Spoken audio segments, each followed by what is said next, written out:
ब्रह्मानन्दं परमसुखदं केवलं ज्ञानमूर्तिं द्वन्द्वातीतं गगनसदृशं तत्त्वमस्यादिलक्ष्यम् एकं नित्यं विमलमचलं सर्वदी साक्षिभूतं भावातीतं त्रिगुणरहितं सद्गुरुं तं Namami.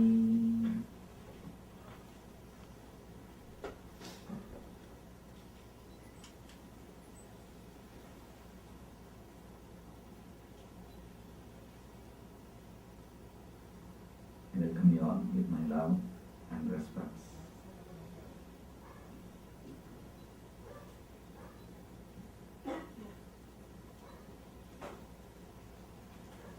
Today's subject is cognitive shift. It's a wonderful subject. First of all, let's understand what I mean by this word, cognitive shift.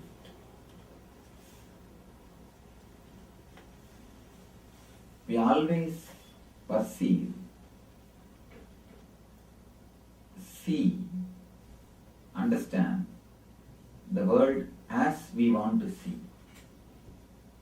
not as it is. Always we wanted to see only as we want to see. We see only as we wanted to see. When modern day psychologists, they say, if 100 things are happening around us, we record only 2%. Only 2 things. Only 2% of the things we perceive.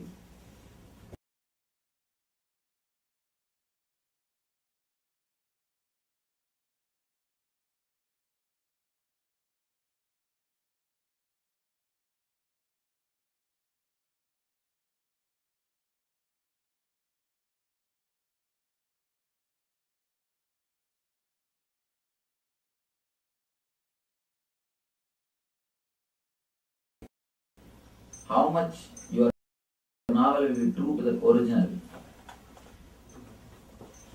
Not even 2%. Because the 2% will be lost. It will be lost. It will not be even 2%. Same thing happens with us also. In our life, continuously we see only what we want to see. We think only what we want to think. We perceive only what we want to perceive. It's like a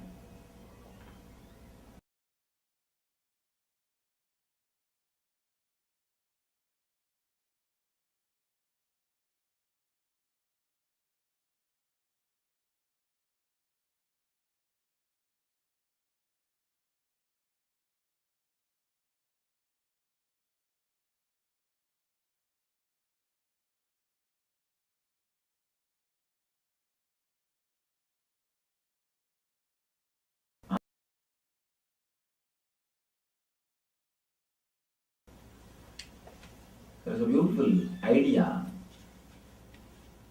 in Shiva Sutras.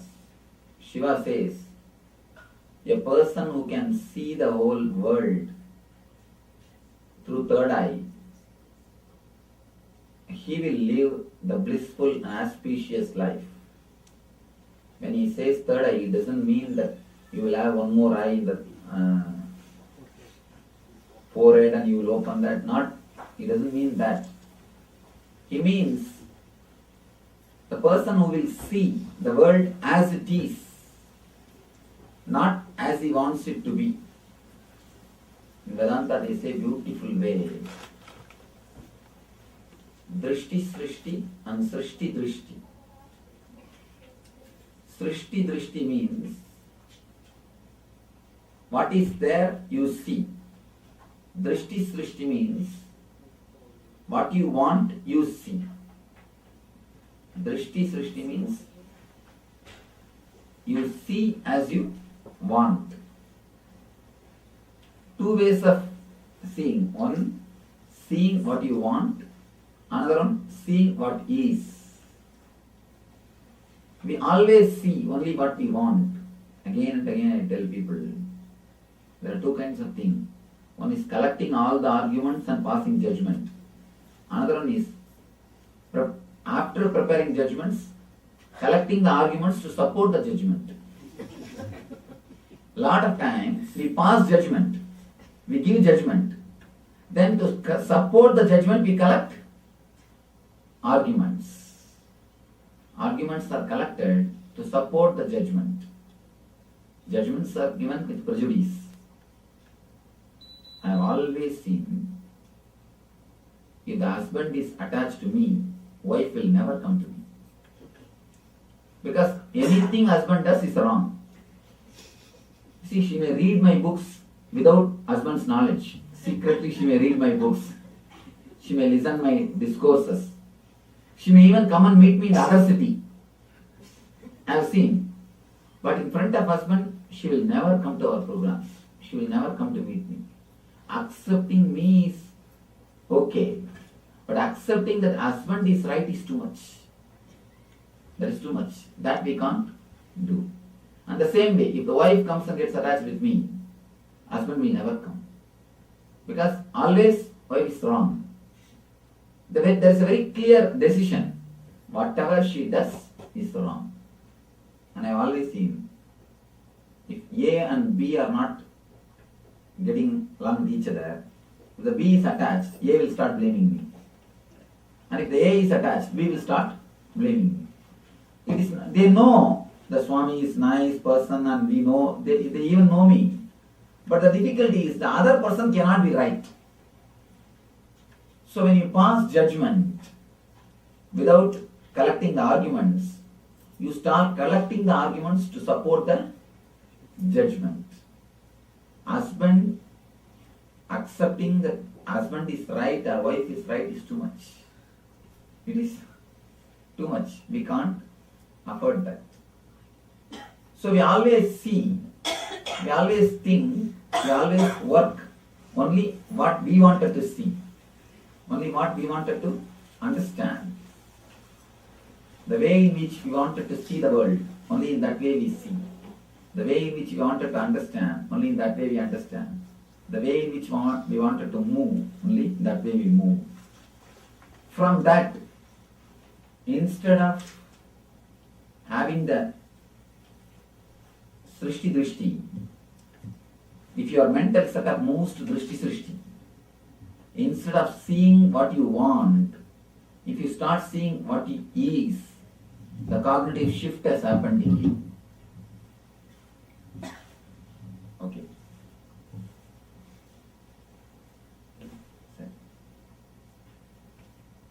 When I say the word cognitive shift, I mean, instead of seeing what you want, instead of hearing what you want, instead of smelling what you want, instead of thinking what you want, start seeing what is.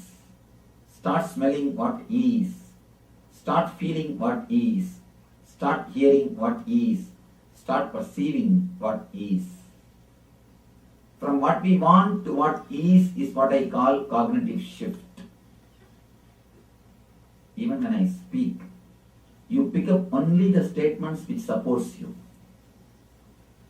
We don't pick up the whole thing. We pick up only the statements which supports us. If something is contradicting our understanding, or if something is hitting our personality, our being, our mental setup, immediately we start thinking, I am not so bad. I think this is not for me. Or we start thinking, what this Swami knows, after all he is a young man. When I support you, when your ideas are supported, immediately you say, I think this Swami is well read. He knows things. He really knows things. Well said. When some way I attack you or I touch you, when some way I put the knife on the pus, immediately we think, I think this is not for me. And even if your mind, you are not convinced, you feel, I think this is for me only. And then you start thinking, what this Swami knows. We pick up only what we want. We don't hear what is said. We hear only what we want. I have always seen, when the couple sit in the discourse, if I support husband's idea, then immediately they listen. If somewhere I support wife's idea, she'll tell, how many times I told you, now understand. Separate commentary will be going on behind. And each one picks up only what they want. And one more thing, you can make anything out of anything. You can make anything out of anything. It is very easy. Anything can be made out of anything. It's not big deal. Whenever you see what you want, you hear what you want, you feel what you want, you think what you want, again and again and again, you put yourself in suffering. Because your vision is not so broad. Whatever you think you want, tomorrow itself will become poison for you.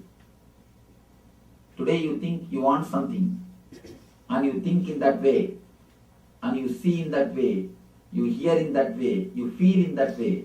Tomorrow itself, your want has changed. Your want has changed.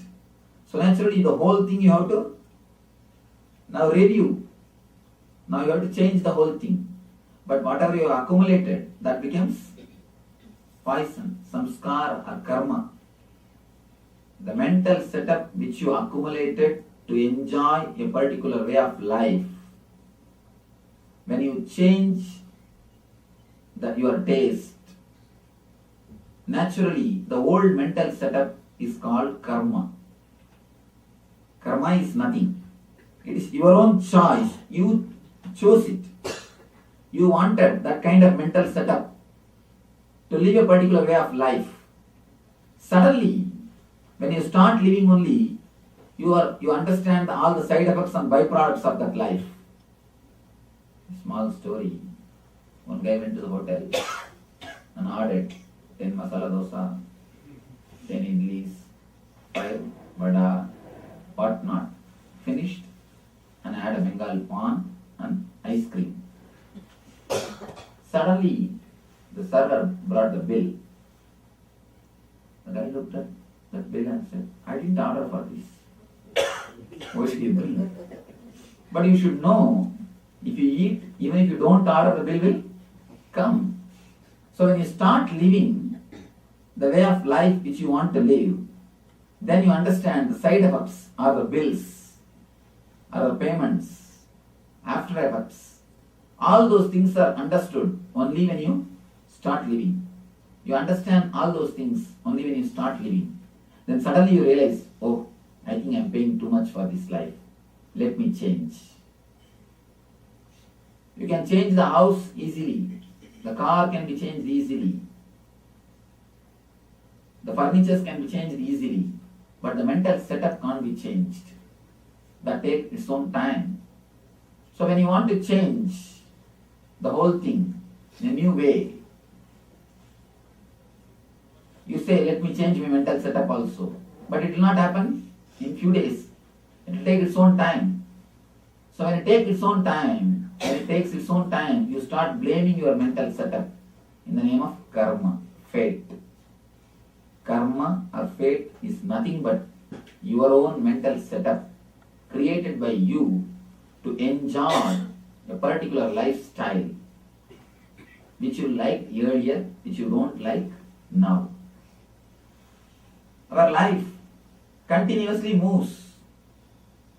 Every day you are thinking, your perception or your way of receiving the information from the world, the way of handling the informations inside your being, the way of processing the informations, and way of coming to conclusion. All these things continuously change. Continuously they are changing. So your whole mental setup needs to be in the form of a liquid, but you try to make it as a solid. All your activities are done to make your mental setup as a solid thing. Whenever you made something solid, you master that art. For example, if the driving has entered into your unconsciousness, if you can drive without thinking about the driving, if you can just drive thinking something else or listening to music or talking to somebody, you say you have mastered the art of driving. Anything which has become solid in you, you say you have mastered that skill. You are the master of that skill. You become master. Anything, for example cooking. If you can do cooking without putting much effort into it, you say you have mastered. Means what? That has become a solid part in your being. Solidifying your mental setup is what is continuously you are doing. But in reality, the more solid you become, the more dead you are. I have seen in many houses, people don't even walk throughout the house and live. They use only the bedroom, the bathroom, and only one part which goes to kitchen, go out, that's all, garage. See your own house. You don't use many part of your house.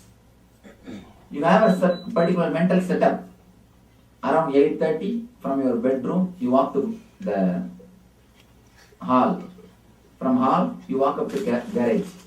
From garage, you move. And you come back, and from there, you straight walk to the bedroom. That's all. Even in your own house, you don't use so many parts. Why? Your mental setup has become very solid. Your mental setup has become very solid. If you analyze your life a little bit, you will see many funny things. Even in your office, you will walk only in that same route. Same route you will walk and go and sit there, and you will come out. Actually, in our own ashram, once I asked one of the ashramites who is inside the ashram for 2 years, I asked him to go to a particular place and get me some the bay leaf, what you will tell in English? Oh, that's Hindi word.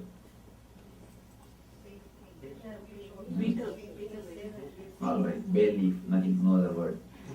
Bay has no English term. There must be. All right. In Sanskrit we call it bilva. Bilva. I told him to go and get that bilva leaf. He is shocked. He said, where is the bilva tree in our ashram? I told him, what are you doing 2 years here? You are staying inside the ashram 2 years. He doesn't know the bilva tree is such a huge, big tree. He doesn't know. And he is walking through the same route. And he says, really, Swamiji, I don't know because I have never seen that tree. We became so mechanical, many times we don't even see this side and that side. Our mind has become very solid. Our mind has become very solid. We are not liquid. You can see the kids, how liquid they are. As long as you are liquid, you will be innocent and enjoying the life. 100%. And that is why kids are not only innocent, intelligent. Please be very clear. Innocent does not mean ignorant. Ignorance is different. Innocence is different. Innocence is always associated with intelligence. Innocent means not thinking in a particular mental setup. Very liquid. If you are living with a liquid mental setup, actually if you are liquid, you will have more sharp intelligence. You will have the ability to respond spontaneously. people who can't afford spontaneity, they only start becoming intellectual. Intellectual means complicating the simple life. Philosophy is nothing but saying a very simple thing in a very complicated way. Now really, any philosophy is nothing but saying a very simple thing in a very complicated way. The more you complicate, the greater philosopher you are. The more people should not understand, and they should have an idea that they understood. If you can create a feeling in them that they understood, but they should not understand. If they understand, then you are not a philosopher. You can't be anymore a philosopher. They will become philosophers. People should not understand, but they should be given an idea that they understood. You should give a big words. You should supply big words, and never the meaning. Never the way in which people understand. The best way to become a philosopher. These are few tips how to become great philosopher. Complicating the spontaneous life or the innocent life is what is all about philosophy. When you can't afford intelligence, you become intellectual. Actually, intellect is a very poor substitute for intelligence. When you can't use your intelligence again and again, take decisions, you decide once for all and keep it with you. You have a ready-made solutions, a ready-made formula. When you can't cook every day, you have ready-made recipes. You know ready-made recipes. In India, practically they cook every day. And there are houses, till now, I know, morning if they cook, they won't eat in the evening. It is called tamas food. After 3 hours, the food can't be eaten. You can't take that food. That's called tamas. In Gita also, they say that you should not eat the food after a muhurta, after 2 muhurtas. 1 muhurta is 1.5 hours, 2 muhurta is 3 hours. After 3 hours, they will not eat that food. They cook every day. But here you have got recipes. So when you can't cook every day, you have a standard recipes. Same way, when you can't afford intelligence, decision-making capacity, when you are not able to be aware that much, you prepare regular standard recipes. That is what I call intellect. Intellect is a poor substitute for intelligence. You have a solid way of thinking, solid setup of thinking. You just see what you want to see, that's all. Whatever the other person may do, but you have your conclusion. This is what he must be thinking. This is what he is doing. This is what he must be doing. You have a very clear idea. Whatever he may do, that we don't bother. We don't want to even see that. We are very clear that this is what he is doing. And the same way, situations. Not only about the persons, even the situations. Any situation, before it comes itself, you know what you are going to do. You decide what you are going to do. Any interview. I have seen people are prone to failures. Actually, they decide before going to the exams that they are going to fail. They decide before going to the interview, they are going to fail. The decision is clearly made. Actually, once you make the decision, your whole energy works to fulfill the decision. Any decision made by your mind, immediately your hand, your head, your eyes, your words, your thinking, everything supports the decision. You try to realize the decision, that's all. When you decide that I think I'm going to fail in that interview, so naturally what happens? Your tongue will slip. Your pen will not write properly. And you know the right answer. You wanted to click, but without even your knowledge, you will be picking the wrong answer. And you will exactly do a big blunder and come out. Once you decide, your whole unconscious supports the decision. any decision made by you, any conscious decision done by you, your whole being supports the decision. Your thinking setup, your emotion, your internal energy, and of course, the spirit behind your being. The whole thing supports your decision. Whenever you live in a solid way, as I was telling you, instead of being a liquid, if you live in a solid way, you miss many dimensions of your life. You can see the kids, they will think in a different dimension. You can never imagine the way in which they think. You cannot conceive, or you cannot even think how the kids are thinking. A small story. One guy who is 40 years old, his hair has become white, but he doesn't want to show to the people that he has become old. He was trying to color it, paint it with a dye. Anyhow, his 7-year-old small boy, he saw that and he asked, Dada, what has happened to your hair? Why it has become white?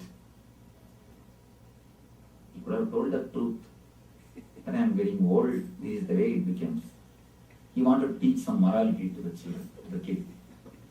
He wants to use this opportunity. He said, no.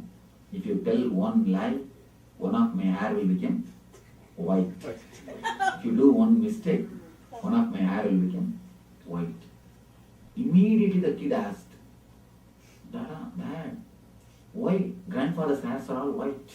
Why? His hair is completely white. See, you think in one way, the kid is thinking in the other way, because they are spontaneous. See, they don't have a rigid mental setup. We always think wisdom is associated with the age. It is otherwise. We always think the elderly people are wise. See, elderly people are having knowledge. They have knowledge. That is true. They have experience. That is true. But intelligence is totally different. They may have intellect. They may have a lot of data. They may have informations. But the processing speed or the new way of approaching, only kids have got. Only kids have that new way of approaching or new way of understanding. Elders may have intellect, but only kids have got intelligence. That's spontaneity. You will be thinking the whole problem. You will be approaching a whole problem in a particular direction, but your kid, you will be thinking in a totally different angle. That is why in the ancient days, actually, the Gurukulams, the problems will be submitted in front of kids and kids will give solution. See the ancient way of living, the Brahma, 7-year-old boy. He used to teach for the rishis. When the rishis conference were held, the problems will be submitted in front of Brahma. He's a 7-year-old boy and he used to give solution. And Markandeya, all these people, because the kids have got different way of thinking. They are not solid. They are yet to become solid. They are more liquid, alive. They are living. They are living energy. So naturally, living energy thinks in everything in a different way. Kids approach the world in a different way. When we become solid, when we start thinking in a particular way about the whole thing, about the persons and about situations and about our life. About our life also, we have our own idea. I have seen few people, whatever they make, whatever money, house, car, furniture, whatever they make, they will always be sad. I used to ask them, what happened to you? Why are you always sad? They'll tell me, oh, whatever may be, whatever we may acquire, one day we have to leave and go to Swamiji, what to do? And I have seen the other ways also, other group also. They may not have anything, but they will be just enjoying. They will be just enjoying. I used to ask them, what is the reason you are just happy, continuously blissful? They say, what else is necessary? We are living. We are living. That is more than enough. We are still alive. Why not live it?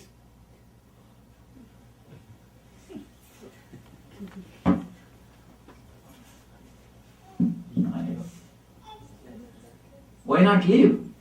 Why not celebrate? We are just living. That itself is enough.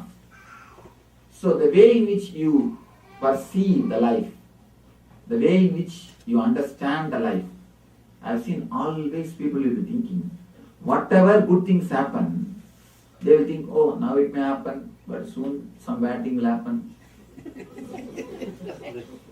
There's another group, whatever bad things happen, now it may happen, but soon good things will happen. There's a beautiful story.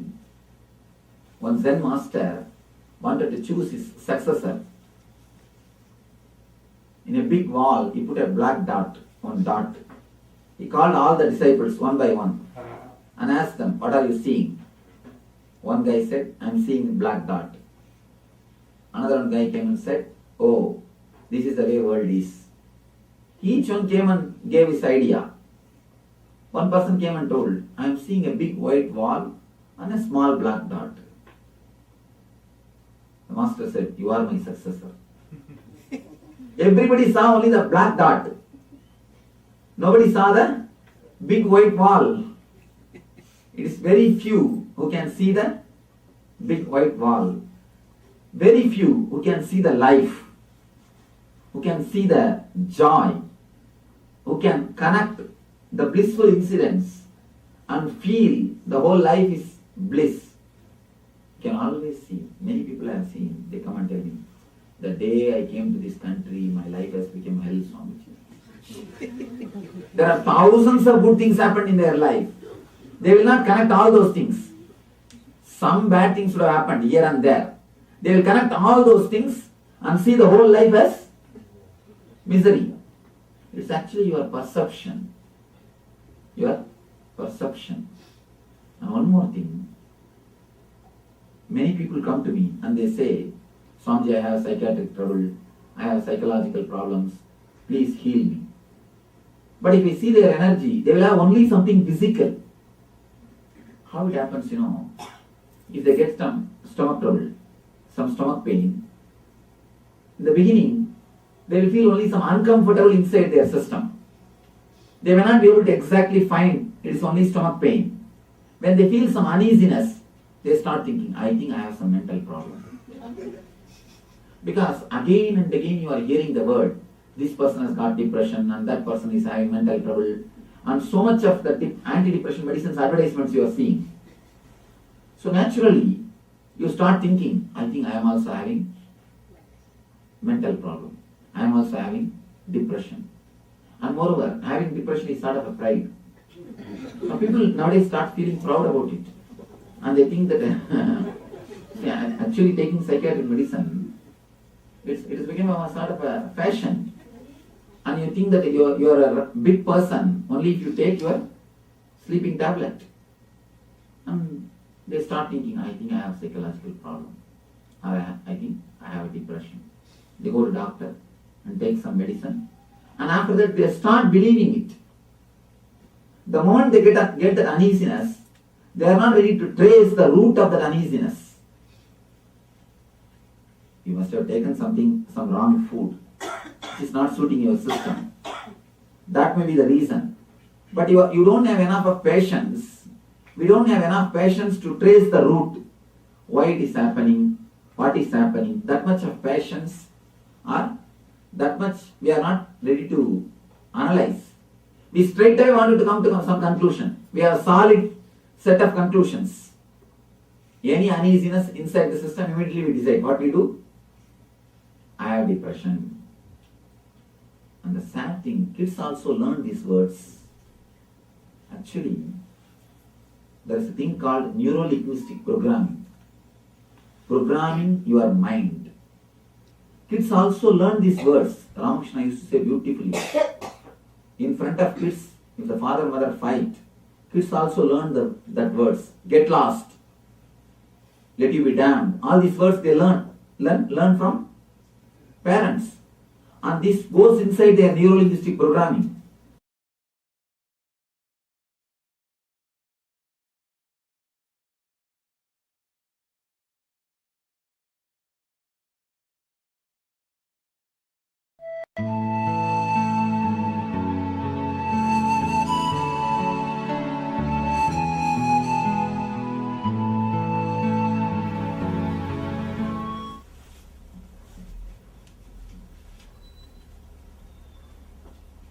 Brahmanandam Paramashivoham Kevalam Jnanamurtim Ganpadidam Gagana Sadrisam